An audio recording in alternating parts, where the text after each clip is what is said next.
What is going on, RotoGrinders? Welcome back to the Sports Card Grinders Show. I'm your host, Dean. Along with me is Brennan, our returning champion, Will Priester. Chief, he's back as well. Additionally, it's Simon, producer extraordinaire. Fellas, how are things in your world? Let me ask Simon, how are things? We'll go around the horn here. I'm presuming we're going clockwise, but I'm just guessing. I don't really know the layup here. But Simon, how are things going for these days? Going well, man. Can't bury the lead on GP Dean here. Oh yeah, we did well. We played we won some money. We won some American dollars. We also lost some American dollars on New Orleans. We'll talk about that soon enough as well too. But that's one of the things we'll be talking about. Zion being eliminated. We're going to talk about some football. Talk about some card specific as far as guys that are playing super well in the bubble, how the cards are reflecting that, and guys that are not doing as well so much, or some players that are getting hurt. And we'll, if we have time, I presume we will. We'll talk about just the general concept of market bubbles when it comes to the card industry itself.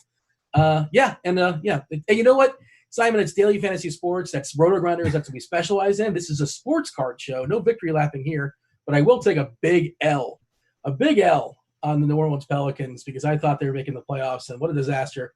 We'll talk about Zion and the Pelicans in a second. Let's bring in Brennan, we've been talking about it on and off throughout all the shows. I can't remember if you were combating or not, or if you were on board with me, but yeah, New Orleans is the biggest disappointment of the bubble, is it not? It is probably the biggest disappointment from a league revenue attention standpoint, but also from a card market perspective. Zion's one of the hottest names. I, in fact, was on record saying I thought Portland was the team to be scared of the whole time, and we're seeing Dame time come out, and I think Paul George has maybe unleashed a little bit of the next level for Dame. So I think Portland was always the team I was most scared of. I was certainly hoping Zion would put something together, but that whole situation with the kid gloves for the first few games kind of just threw the rhythm off, and they lost a couple of games they really shouldn't have. So, yeah, well, the whole situation was kind of thrown off by he left the bubble for family issues, family reasons, a family emergency. Don't really know what it was specifically. Not my business. Hopefully everything is all right on his family end. He came back. They questioned his conditioning. He wasn't starting. He was playing 15 minutes or something like that. Some games he sat out. And it just never seemed to kind of get on track. And they really needed to win that first game against Utah, and they lost by 2 points, and that really derailed them because they were behind the eight ball. They had to kind of do what Phoenix is doing. Phoenix, I think, is undefeated and still is probably not going to make the playoffs. I don't know why they were there, but good for them for the hustle. I appreciate that. Chief, Will, welcome back. And what are your thoughts? We'll dive in. Let's talk about it. Some about Zion being eliminated. We'll talk about how his cards are affected based upon that. But were you buying Zion? Were you fading Zion? Kind of watching? I imagine is there a bigger disappointment in the Pelicans as a whole as far as the bubble? Because I can think of a lot of great things that are happening, which we'll talk about. Lillard, who's certainly taking advantage of it, but Zion and the Pelicans was just, for me, a big old disappointment. Well, I think I didn't necessarily really expect the Pelicans to get in. Portland with Nurkic back obviously was. I'm with Brennan. I always felt like Portland was the dark horse to get in. Surprisingly enough, though, Phoenix is secretly becoming my favorite team to get into the playoffs. I just like the fact that they came out to fight. Devin Booker's playing great. As long as Ayton can pass a few COVID tests on time, he'll be just got to show up. He's just got to show up. Cam Johnson is playing well. I don't know how they're starting to get production out of all these guys. Cameron Payne, and we're going deep on the bench, but these guys are playing and they want to win. They get another good matchup today against a depleted Philly team. So I almost feel like I need to count another win. I mean, it's looking like a Phoenix Portland showdown for the 8 or 9 seed, because I'm really afraid that Memphis isn't going to get in at this point with Portland playing so well. I do think Boston's going to sit some guys today, but this isn't a DFS show. This is a card show. This is an evergreen show. Some people listening have no idea what we're talking about. but Phoenix is close, and I think this Phoenix Portland game is probably going to be the best game we see in the bubble. I mean, outside of that, 3 or 4 overtime game between Utah and Denver, this should be the matchup everybody wants to see. Phoenix, Portland, and I don't think I ever thought those words would come out of my mouth today. So that double overtime game was my least favorite game because I had 0 shares from a DFS perspective. So I was making $0 American dollars. I was losing money. I'm sure it was fabulous to watch. For the record, 538 as far as the NBA projections. Portland is a 76% chance of getting in. The Grizzlies at 14%, the Suns at 8%, and the Spurs, don't ignore the Spurs, 2% chance. They need everything to fall their way, essentially. All right, Simon, you're going to do a little screen share for us. Tell us what's going on with Zion as far as his cards. I presume, I don't want to say plummeted, but I presume that they have dropped with the exit of New Orleans. Is Simon with us? Simon is muted. You amateur. Yeah, I was looking at the cards yesterday, and some of them have taken a drop. It looks like the Prism Silver has actually recovered a little bit. If you're looking at the Zion Prism PSA 10 Silver, it's up to 5,100 right now, at least with the most recent aggregation of sales. But it looks like the Optic PSA 10 is down a bit. And some of these other ones are more or less flatlining. But for the most part, it looks like he hasn't really been affected yet. But I wouldn't be surprised if we see a drop in the next few days here. Actually, as a matter of fact, I'm gonna take a look at that Prism by itself because I don't really trust that his as you're pulling that up, Simon, I should go ahead and say, well, people are like, we're watching it. Well, what is Simon showing off? What is this tool? It is the Market Movers tool. How do I go about and get that? I go to sportscardinvestor.com, SCI, and hey, we have a promo code for you guys. It's Grinders, GRINDERS. You get 20% off your first subscription at SCI, sportscardinvestor.com. And one of the main things you get over there is the Market Mover tool. Simon, show it off. Yeah. So I just called up just the base and the silver 2019 Prism PSA 10s. And this is not showing a decline in the prices just yet, but keep an eye on it over the next few days. I have a feeling that we'll see some decline after being eliminated from the playoffs. All right. And also for you guys watching, feel free to give some comments in the comment section. We do our best to respond and answer and react. What do you guys want to see in future shows? And also, subscribe. That's good for the old analytics. We do appreciate that as well. Brennan, what are we doing with Zion? Are we holding? Is it going to drop more? Are we at some point, does the hate go too far? We'll talk about some other players, the same sort of concept. Zion, are you just kind of monitoring in a hold pattern? You buying him or what? So I'm certainly, if I'm holding Zion right now, and I actually have a couple shares waiting to be sent to PSA. I'm not selling. This guy, he's eliminated because his team already was a long shot to make the playoffs. And so it's not like there was a serious injury like we've seen with Jaren Jackson or Isaac or even someone like Ben Simmons, who we'll talk about here in a second.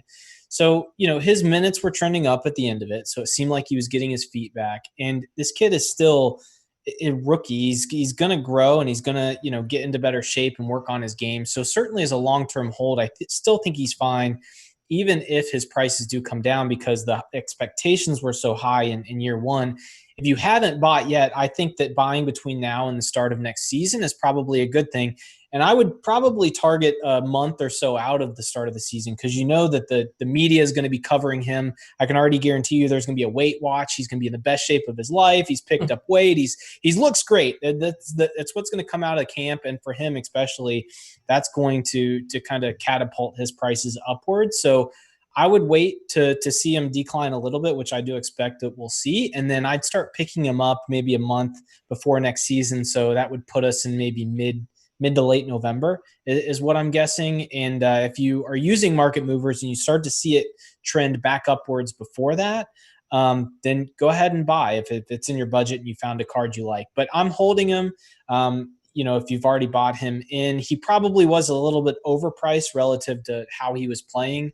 That being said, I think at least, sometime next year in the future, if the market's still good from an overall health perspective of the sports card market, his prices will appreciate over time. So I'm not panicking, and I'm going to be actively looking for opportunities here in the next couple months. I got something to add to that too, Dean, not to interrupt you. We're looking right now, Devin, if you can call up the screen share, we're looking at the ratios, this new feature on the Market Movers tools. And if you're comparing the Optic Hollow PSA 10 let's see here. One sec here. Yeah, if we're looking at the optic hollow PSA 10 versus the base PSA 10 for those Zion cards, it has a ratio of 5.3. That means that the hollow is selling for 5.3 times more than the base. If you compare that to the silver, the Zion 2019 Prism Silver PSA 10 versus the base PSA 10, there's a ratio of about 7.8. So the silver is going for 7.8 times more than the base for the Prisms, and only 5.3 times more than the base for the hollows. So there might be some value there in the I guess in the optic hollow PSA 10, if that was going to shoot up a little bit so that it took more of a 7x, 8x value over that base PSA 10 to match up more with that silver, there might be some value in that optic hollow PSA 10 card. Will, is that something? Absolutely, man. I mean, but even for me, I think I'm with Brennan. I'm on a whole pattern with Zion right now. Every Zion I have, I didn't even list it on eBay or any other source because I didn't want anybody to make any offers or bid. I didn't even want to tempt myself. So all my Zions right now, I've got 2 or 3 graded and 2 or 3 raw, and I'm holding those right now. I'm still buying inserts. I know I've talked about inserts, but I'm still buying those just because, I can get 2 or 3 Zion inserts for the price of,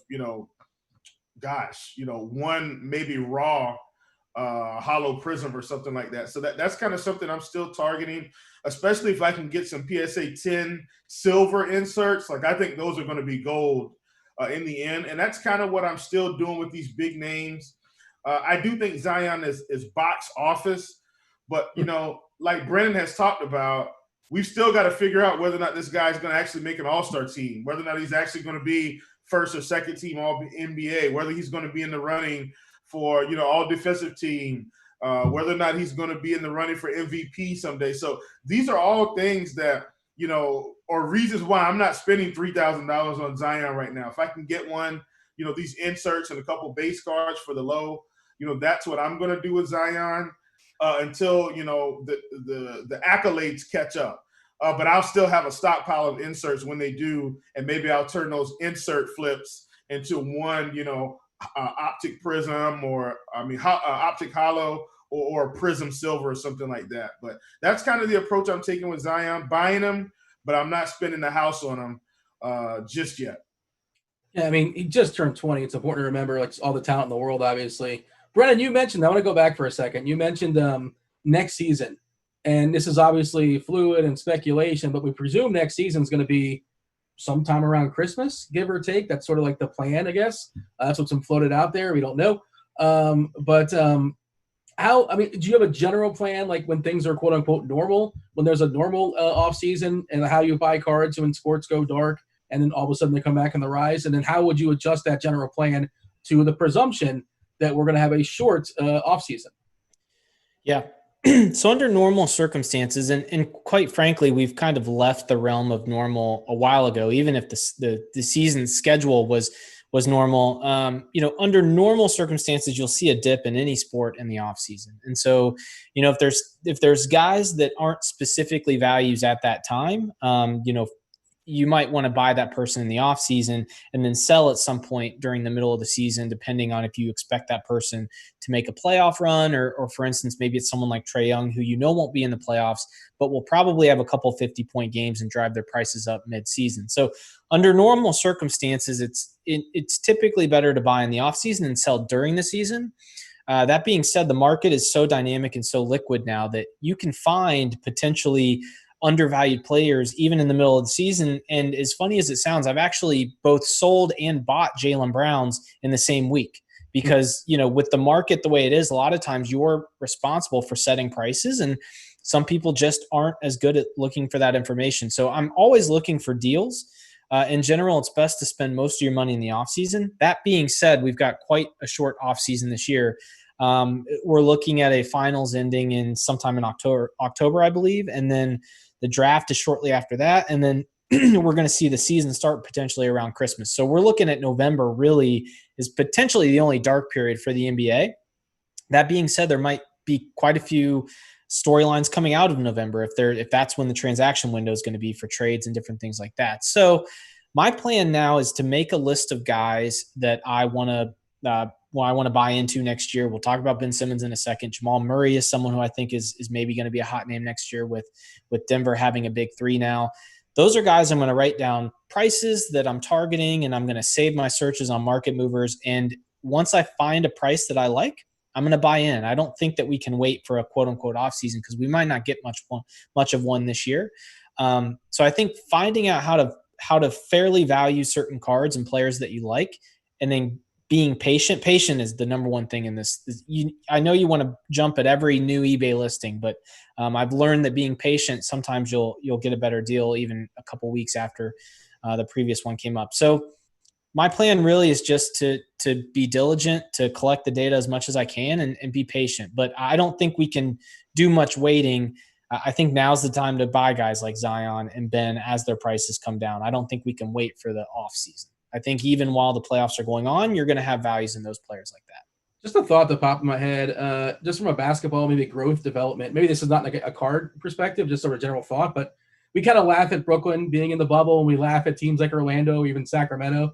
But like those players I think they're ahead of the Atlantas of the world and the Trae Youngs of the world because they're developing it. They're figuring stuff out, and like who knows what the Timberwolves are up to right now. I have no idea. They're probably not playing basketball or working out. Maybe they are. I don't know individually. But Will, thought on that, and a thought on as far as the short off season and how you may adjust. Yeah, I mean, look, I don't really have too much to say, man. I think Brennan wrapped that present and put a nice bow on it. For sure, now is the time to buy. And like you talked about going into the playoffs, like when teams are going into the playoffs, to me, that's a perfect time to start buying, guys that are sitting at home because all the spotlight's on them. Those car prices are going to go up. Gary Trent's going to have another 50-point game, and people are going to start, buying Gary Trent. And, then you've got guys like Ja who may be at home and stuff like that. And I think you'll be able to get those guys at really good prices. Just another thought, by the way. I wonder, this is probably for another show, but like the Warriors, Curry and Klay Thompson, or like even Durant, are those guys, are their cards tumbling and it's kind of plateaued?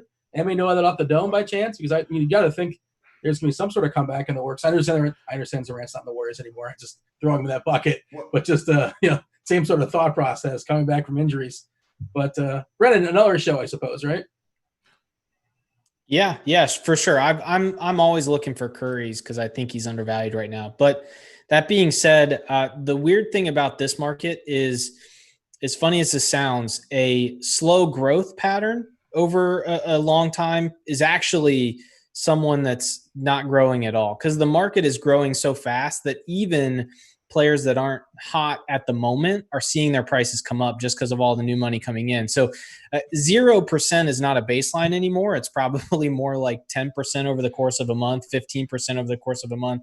And then when a guy hits, he doubles like we've seen with Michael Porter Jr. So all that to be said, if you're in market movers and it looks like Steph Curry's prices have risen 40% in 90 days, that's probably actually slow if you compare him to somebody like LeBron or Anthony Davis or some of the guys that are seeing their cards double in the same time frame. So you kind of have to shift your expectations when looking at the market as it is now because it's just crazy. But I did, and I talked about Wiggins several shows ago. I'm gonna ride this one all the way till next year, and if it doesn't work out, that's fine. But I think Wiggins, Thompson. I'm not a huge Draymond fan because he doesn't score enough to be a hot card. You really need them to make another run in the finals for his prices to really come up because he just does so many things you don't see in the box score. But I think Curry, Klay, and Wiggins are pretty interesting buys right now given the lack of attention to a team that typically gets all of the headlines when healthy and competing. All right. We teased it a couple times. Simon, fire up the screen share. Talk about Ben Simmons out for the year. In case you guys mentioned he's done for the year. The Philadelphia odds as far as winning the title, they were already kind of bleak, 25-30-1, depending on what sportsbook you're looking at. Now it's an 85-1. Also, I'm thinking that just by association, Embiid probably takes a hit just because, he's not going to win a title this year. Not that he was, but, nobody's speculating on the possibility of that happening. Simon, what are you seeing as far as Ben Simmons cards? Is Simon on mute again? You got to be kidding me. 0 for 2.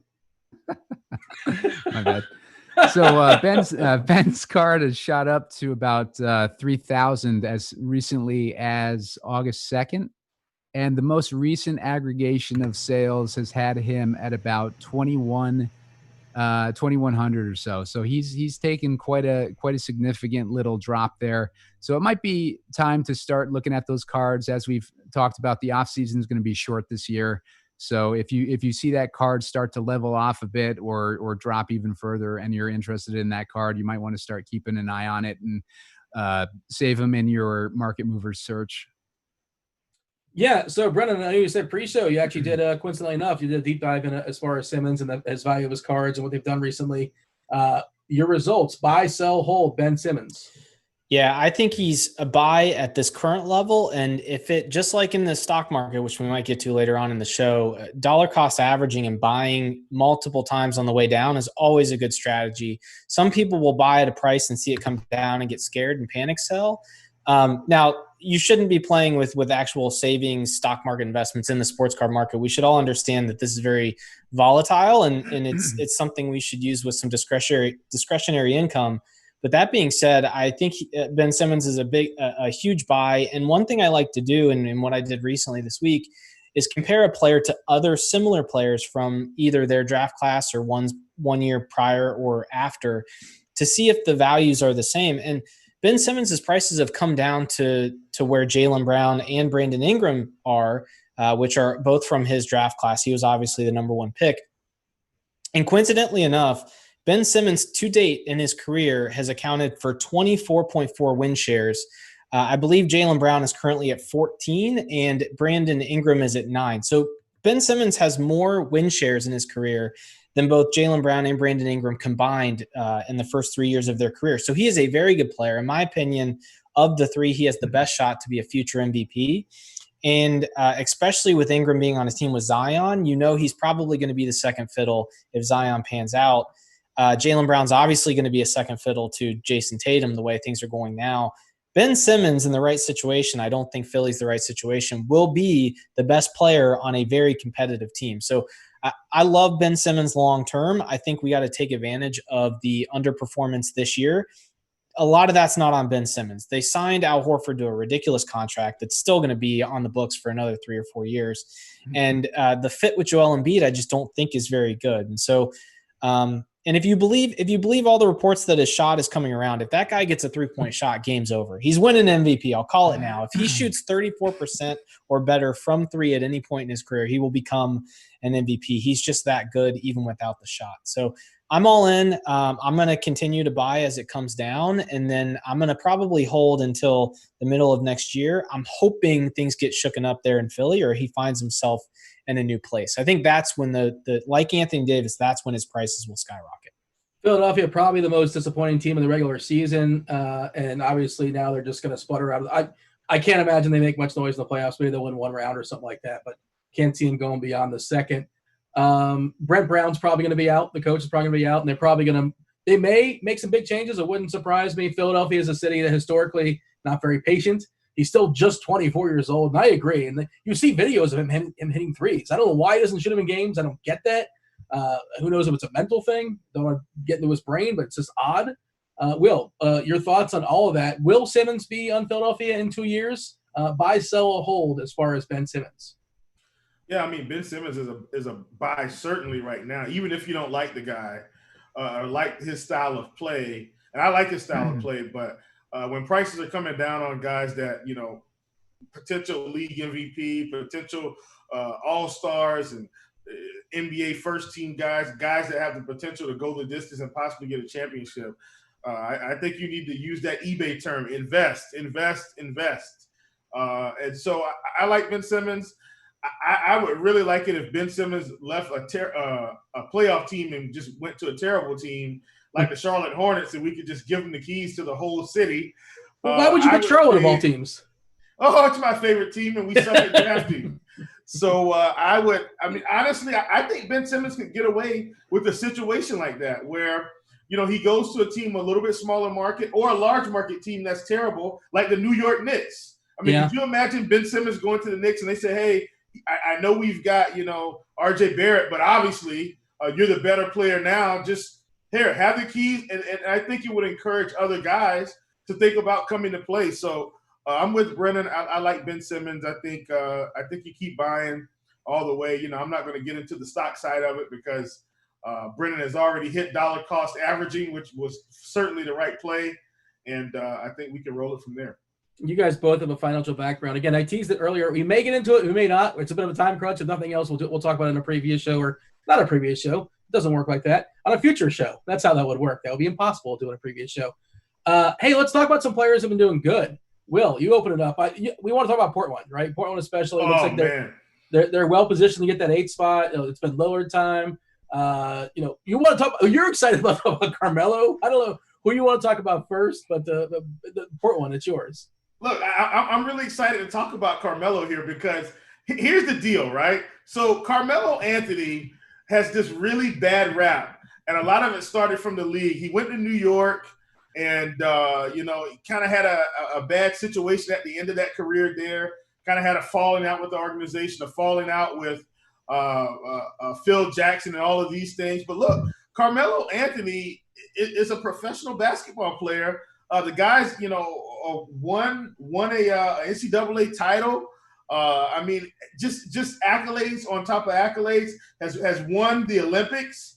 I'm really excited about Carmelo. And then when I look at his prices, look, is Carmelo Anthony LeBron James? Of course not. Okay, Carmelo is not LeBron. So I'm not saying that. But listen to these highlights and awards: 10-time NBA All-Star, 2-time All-NBA second team, 4-time All-NBA third team, scoring champion in 2013, All-NBA rookie first team, NCAA champion in 2003, NCAA Final Four most outstanding player in 2003. I mean, the guy's got really good accolades.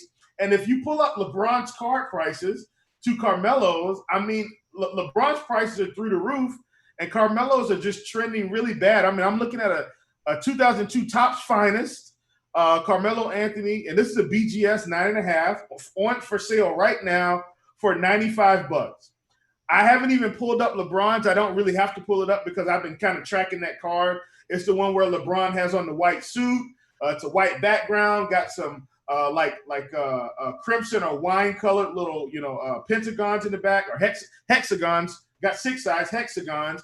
And LeBron's card prices at PSA 10 are somewhere around, I'd say, $3,000, $4,000, $5,000, somewhere up in there. They're a couple grand for that card. Meanwhile, we've got Carmelo 9.5, not as much, not as high of a grade, but at $95 on sale for a guy that's probably going to the playoffs this year for the first time in 10 years or so. And I think they've got an outside shot to actually beat the Lakers. Could you imagine if Portland beats the Lakers in the first round as an 8 seed? And Carmelo's prices are really cheap right now.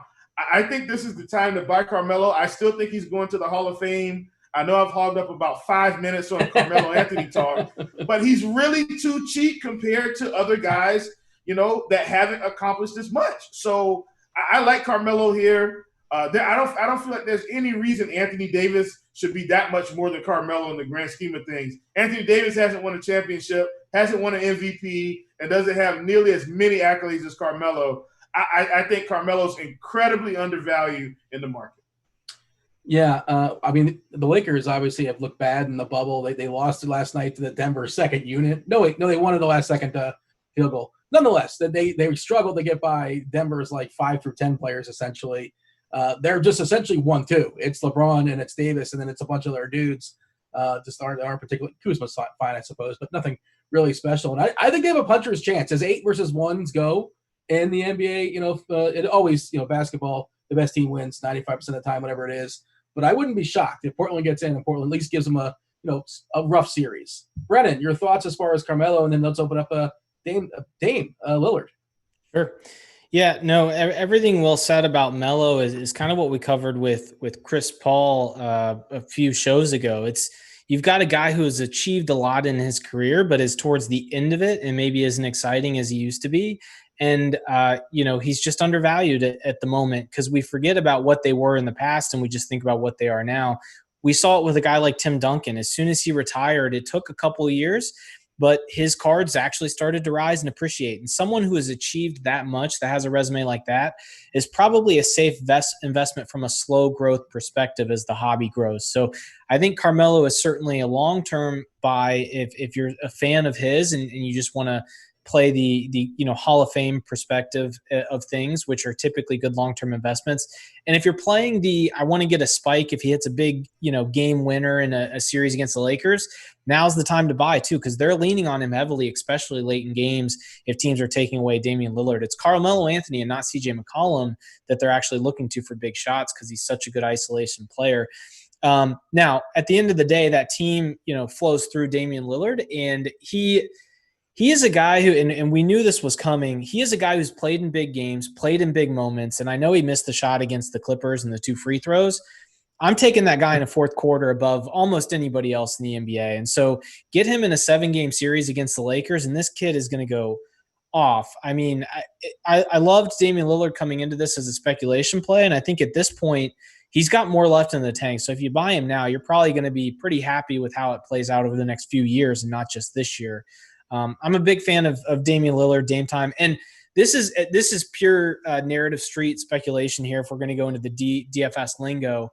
After Damian Lillard's career is over, I think he has the potential to be a mainstream, well-known, name recognition rapper once his career is over. And so if you want to play that side of things, Dame Dollar Sign is going to have a career after basketball, and it can't hurt. It cannot hurt his card prices if he drops a couple of Billboard, top 100 songs after his career is over. So I'm a big fan of Damian Lillard.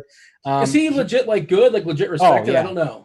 Yeah, very good. He's the fact that he's already putting out really respectable music while also playing basketball full time.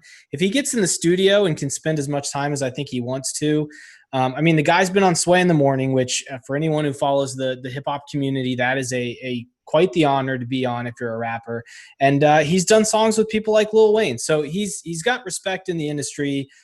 It's total speculation that will help his card prices, but it certainly can't hurt. It's the same reason why someone like Shaq or LeBron or Curry might be valuable after their career is over, because they'll stay relevant even when they aren't playing basketball. So for the short time period, you're hoping that they give the Lakers a run in the first round, but I think Damian Lillard, you have multiple outs from a career perspective. I think you'll see quite a few more, maybe 4 or 5 more good seasons from him, and then potentially a post-career renaissance as a pretty respectable rapper in the industry.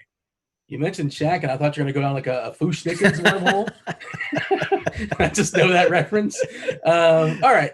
Who put Gary Trent on the list? Who wants to talk about Gary Trent? That was me. So Gary Trent is a guy who, if you look at the market movers numbers, has risen over the last 14 days more than almost anybody. I mean, you're talking Michael Porter Jr.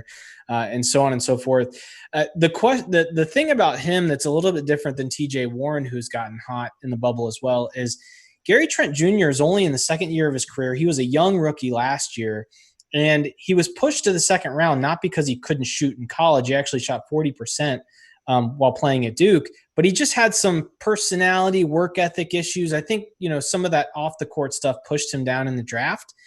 He's the son of a former NBA player, which I always think helps. You have expectations coming in.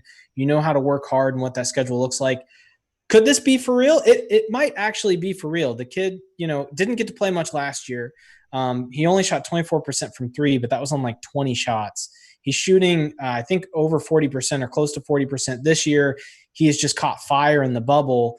Now's probably not the time to buy. His prices have come up too much. But if you think it's for real, because he's probably earned a spot in the rotation next year, watch for his prices in the offseason. If you want to speculate, now's probably the time. But it's just, not all price increases are the same. TJ Warren's probably you don't touch no matter what. I might be wrong about that, but I feel pretty confident about it. You've got guys like Ben Simmons and Zion going the opposite way. And then you have guys like Gary Trent Jr. and Michael Porter Jr. Porter Jr. probably the higher ceiling, but Gary Trent Jr. could still be a potential opportunity. I think you just take this as a chance to add him to a list to research as his prices come back down to earth. Because in the playoffs, he's probably not going to be taking as many threes as he is now. I think that they tighten up the rotation, and you're going to see Damian Lillard, CJ McCollum with really high usage rates. So It's he could be for real. He could not be, but I think it's something you wait on until his prices come back down to earth.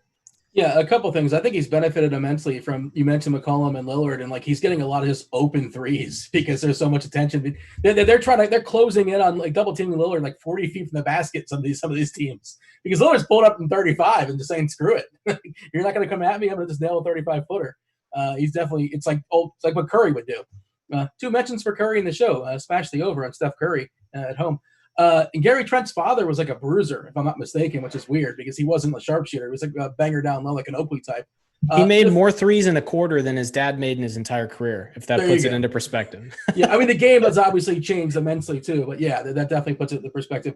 Will, your thoughts on Trent and also Carmelo? Give a shout out. I guess it can't hurt. He's 15th of all time. He passed Paul Pierce in total scoring. I don't know if that gives his cards a bump. And my other thought is like, again, as somebody who doesn't know anything about the industry, I'm just sort of asking questions. I know the sports. Likability matters, and Lillard seems like a really likable guy. And like you mentioned, Chris Paul and Carmelo, and they're a little bit more divisive, we can say, for whatever reasons. Will, your thoughts on all of that? Yeah, I mean, I think, Gary Trent, like we said, it's come up. Maybe we've hit the peak of it. Maybe we haven't. But I think for a guy like Gary Trent that's going to be presumably, like I said, Phoenix could sneak in there, but a guy for Gary Trent that's presumably going to be in the playoffs, I think, you buy now, even if the prices have come up. If you look at a guy like Michael Porter Jr., his prices have come up, and they might still be too low for the long-term period. So I think for a guy like Gary Trent, if you're buying him now, is he a guy that could possibly be like the next Harden? And what I mean by that is I'm not saying he's going to be winning scoring titles, but I'm saying a guy that becomes too good to be the third wheel on a team, and suddenly he ends up on a team, like in Orlando or something like that, where he becomes more of a primary option, and then you really see his prices go through the roof. Maybe he makes an all-star team 1 or 2 years and, can kind of help that team get in the playoffs. So I think if you're buying Gary Trent, Brennan has talked about the fact that we kind of have to readjust our minds to this new way of card buying. Everyone's very reactive. But even though the card prices are going up, we may still be able to get in because, if this guy becomes, a perennial all-star with another team because he's too good to stay at Portland with Dame and CJ, then at that point we still caught a really good bargain on a guy that has tremendous upside. So that's kind of where I am with that. And, I still think Chris Paul and Carmelo, guys that may not be as popular, have been faces of the league like a LeBron or like a Dwayne Wade. I still think there's value there. They're probably not going to trend up as fast, which is why I'm really interested in purchasing their cards before they all hit the Hall of Fame. Because once they hit the Hall of Fame, then I think that's really going to give them a lot more stability and a lot more increase to their card prices. All right, one more basketball player. We're going to give a couple quick hitters as far as football. I know we're kind of up against the clock here, and well, you got some basketball to talk about shortly, right? I guess you have a show coming up about 20 minutes, give or take. Oh yeah, I will be on Grinders Live. Okay, so we'll get you out of here. We'll get out of here in about 10 minutes or so, maybe less than that. Again, we'll touch on football, but fire up that screen share, Simon, as far as Luka Doncic, Duke and smash in the bubble, at the bubble, anywhere. Tell us what his cards are doing, and then go ahead, Brennan, you take over, and you tell us, is there still some value left in those cards? They're going up, I presume, but he's still playing amazing, and he's still ridiculously young. Simon, take it.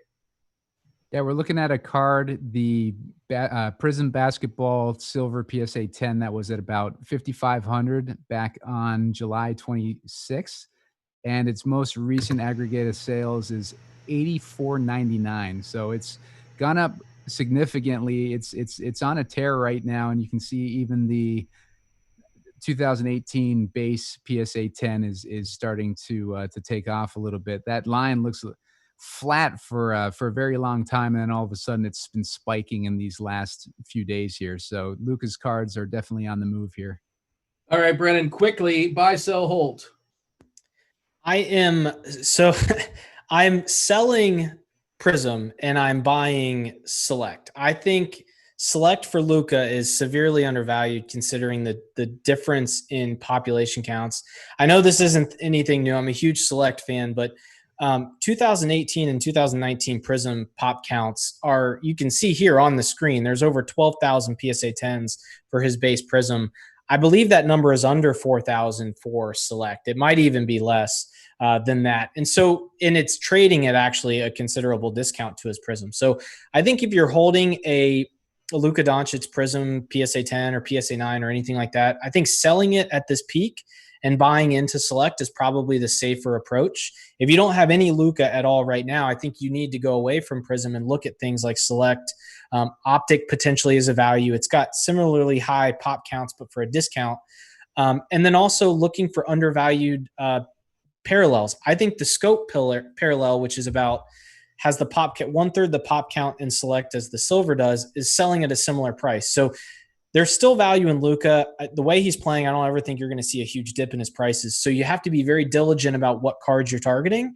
And I think you have to prioritize both brand recognition, which obviously Prism has, but also a nice balance of scarcity. And in my opinion, the best balance there is select. So I'm buying Luka, but I'm targeting select because it's cheaper. It's got the same brand recognition as Prism, and its pop counts are a fraction of the Prism. And let's not turn a blind eye to the fact that PSA, SGC, and BGS are all working through backlogs, which a large portion of that is probably Luka Prisms. There's probably a lot. These pop counts are not done inflating. So in my opinion, there's not a lot of value left on Prism basketball. What you're buying now is in hopes that he really just continues to play at this pace, which means he's going to have multiple MVPs, multiple rings. I think buying a select is probably the safer approach. So I'm going there while everyone else is riding these Prisms all the way up. All right, a couple quick hitters in football. Will, you're opening this up. Of course, the season, well, presumably around the corner. We're going to operate as if. We'll be talking a ton of NFL as the season comes upon us. But, of course, like I said before, we're kind of up against the clock a little bit. So, quickly, Will, some teams maybe in general you're looking at, and, of course, quarterbacks are king when it comes to the sport car collecting industry. Is there any value in any cheapies you see out there that you're scooping up before the season? Yeah, man. I mean, like I said, and I'll talk about these guys. I've been buying Mariota, been buying Jameis, been buying Mitchell Trubisky. One guy that I think, that we can possibly hop on right now, maybe a little bit of Gardner Minshew, just to kind of get him going. And then the other thing, and I know I've talked about this before, but a lot of your older quarterbacks, like your Phillip Rivers, I think Phillip Rivers is primed to have a much better season. Playing in a dome, no fans, or mostly no fans, if that's what they decide. Got some pretty good targets out there. I think now is the time to buy your guys like Ben and Phillip Rivers. And I've kind of been talking about that along. But please get on the train before it's too late. We saw a really big spike on Cam. Cam's prices have kind of come down a little bit. I think it may be time to hop back on the Cam train. And then last but not least, I know we're talking about quarterbacks, but I still think wide receivers are undervalued, especially raw prices. I just think a lot of the national treasures for the younger guys are still incredibly too cheap. Raw national treasures, good wide receivers like your DJ Chark, like your what's the guy that Jesus? He's out in Arizona now. DeAndre Hopkins. These guys I'm telling you, they're still really cheap. Michael Thomas. These cards are ridiculously cheap compared to, what we're going to see with quarterbacks. And I'm talking about the most expensive cards we can get, which are national treasures. So I've really been buying a lot of those, jumbo patches and some RPAs, trying to get ahead of the industry on that. Because once they once the industry prices catch up, it's too late. So I really think that's the way to go. Targeting some of these quarterbacks that have upside, and then grabbing these wide receivers. And I'm talking about national treasures. A lot of these RPAs, Spectra, stuff like that. I think that's the way to go right now with your wide receivers. You can really get them a lot cheaper than your quarterbacks right now. Again, we'll dig deeper on this in a future show, more so. Simon, your thoughts on that? I know you're big on, you talk about this all the time as far as the skill position players like receivers and running backs. It should sort of catch up and even out, at least a little more so than it is right now as far as the discrepancy in the value of quarterbacks versus receivers and running backs. And I know you also wanted to talk about you had a comparison you wanted to make. Yeah, I'm with Chief on buying those skill position players, especially the wide receivers. Not so much the running backs, because wide receivers are more exciting players. They can make more of an impact in a game, and they can really just have probably a better chance of shooting up week to week than some of those other skill position players. So I'm with him on the DeAndre Hopkins and guys like that. And if we're looking at a comparison here between Sam Darnold's rookie card, Gardner Minshew, and Drew Lock, I kind of put them all on the same tier there. Drew Lock's in the best situation heading into this coming up season, but his card is way, way higher than these other two guys, and he's not that much higher in position than these other guys. He's got a better team around him, better coaching probably, and all that.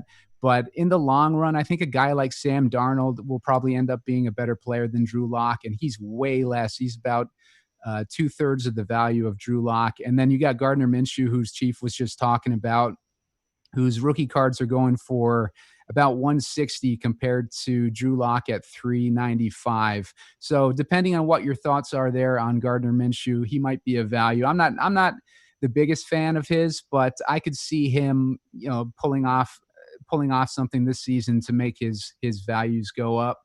But if I wanted to show another comparison here. Dean and I were trying to think of who was in a similar tier as Kyler Murray. We put Josh Allen in there. I don't really think that Josh Allen is in the same tier as Kyler Murray, but if we're comparing their cards, we can see that they've both been in an upward trend for the past month or so. And they're both following a very similar trend here. I think Kyler Murray, would be a better buy than Josh Allen at this point, depending on what you think Josh Allen if he can improve on his past performances or whatever. But I think Kyler Murray is primed to have a better long-term career than Josh Allen. And their prices aren't really that far apart. Like the Kyler Murray's only about $135 more than the Josh Allen. I'm talking about 2019 Prism base 10 for Kyler Murray and 2018 Prism base 10 for Josh Allen there. Another comparison that I wanted to look at is something that we've been talking about in the past. And I was really high on Dak Prescott. We've been pounding the table on him for the past few weeks or few months or so. His cards have spiked up finally to the point where they're caught up with Deshaun Watson now. We put them on a similar tier. Dak Prescott's in a better position heading into this season. They're both going for over 800 right now. We were hammering Dak at about 330 a few weeks ago. So that's a nice double, almost a triple there on that. And the season hasn't even started. And he's in a prime position to be successful this year. So I wouldn't be surprised if that card continues going up if the market stays hot. So I'd keep an eye on that Dak Prescott card. If it dips, maybe try to dig into it a little bit before the season starts, because I think once the season starts and Dallas is underway and people are starting to talk about them a lot more and you get a lot more buzz, I think that card's going to shoot up even more. Yeah, I'll take the Murray side over Allen long term, and I know you're excited about Dak's prices going up because you were in early on that, and you were telling the people to go ahead and buy it. And of course, it's what doubled or tripled since. So good for you. Good to anybody that listens. Apologies for not talking too much about football. We kind of promised it. We ran long as far as basketball. We'll get to it in another show. That said, mail day cards. Let's show off our mail day cards. Go around the horn. Give our socials. Tell people where to find us. All that good stuff. Brennan, you're going first. Yeah, so this is the most excited I've been all year for the mail day. I picked up a 2013 Select Red Hot Rookies insert for Giannis. Towards the end of the year, my plan was always to park a lot of the profit into something that I thought was a good long-term investment. And I think one of the best long-term investments right now is Giannis Antetokounmpo, not only from a career perspective, but his pop counts are very low. Actually, in fact, we talked about it last week, lower than LeBron. And after the recent article that I put out a couple weeks ago about his market cap relative to LeBron and Luka, it only confirmed to me that we probably are not valuing Giannis enough at this point. So pretty happy to get that one added to the collection. And that is one that probably will not leave the shelf for quite some time. I probably will hold on to that as long as I can. So I'm pretty excited about that. Will. Is Will on mute? Yes, I'm unmuted. I'm not muted. I'm not. You did not have to correct me there, sir. I'm pretty excited about this one. I've been talking about inserts. You guys will see that I've got two that have come in, and I've got on that Porzingis. I've actually got a couple of that same version.